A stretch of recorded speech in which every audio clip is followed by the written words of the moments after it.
মালদ্বীপছৰ দ্বিতীয়টো দিন আৰু দ্বিতীয়টো দিনত ৰাতিপুৱা আছিলে আমাৰ ফ্লোটিং ব্ৰেকফাষ্ট। মালদ্বীপছত আচলতে গ'লে সকলোৱে ফ্লোটিং ব্ৰেকফাষ্টৰ ফটো আপোনালোকে মেক্সিমাম দেখিবলৈ পাব আৰু আমিও সেইকাৰণে ল'লোঁ ফ্লোটিং ব্ৰেকফাষ্ট। আৰু মই যোৱাৰ আগতে বহুত ভিডিঅ' চাইছিলোঁ যে ফ্লোটিং ব্ৰেকফাষ্টত ল'ম নে নল'ম, কি থাকে, যে ব্ৰেকফাষ্টটো ভালকৈ হ'ব নে নহ'ব।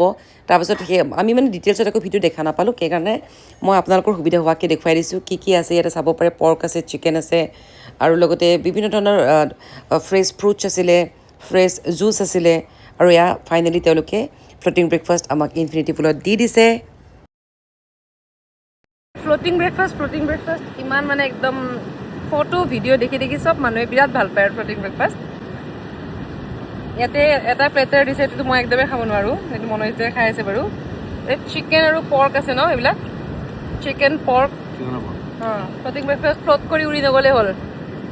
আৰু বাকী বিশেষ বস্তু নাই আৰু মানে একদম কম পেট ভৰি যায় বাৰু, দুজনৰ পেট ভৰি যায় ন। এনাফ দুজনৰ পেট ভৰিয়ে যায়। ভালে একবাৰ ট্ৰাই কৰি চাব পাৰে, ভালো লাগে দেখি পেলাই। ইয়াতে মলদ্বীপছত আহিনো বেলেগ কি এইবিলাকে আৰু মানে ফটো চটো উঠি পেলাই এইবিলাকে কৰিব লাগে, এইবিলাকে ভাল লাগে।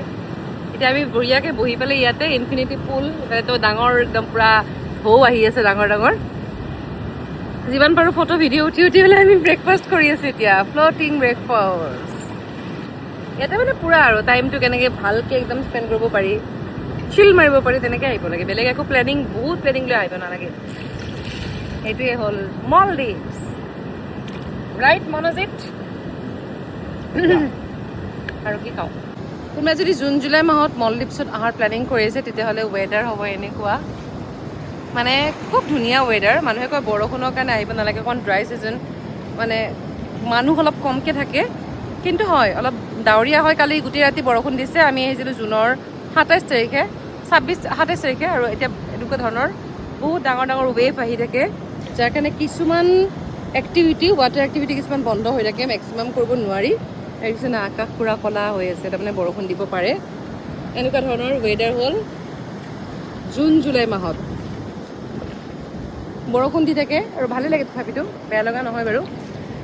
গৰম নাই, একদমেই গৰম নাই। ওলাই গ'লে অকণমান গৰম, কিন্তু ইয়াতে একদম গৰম নালাগে। আমাৰ এইটো আমাৰ বেকগ্ৰাউণ্ড পূৰা একদম।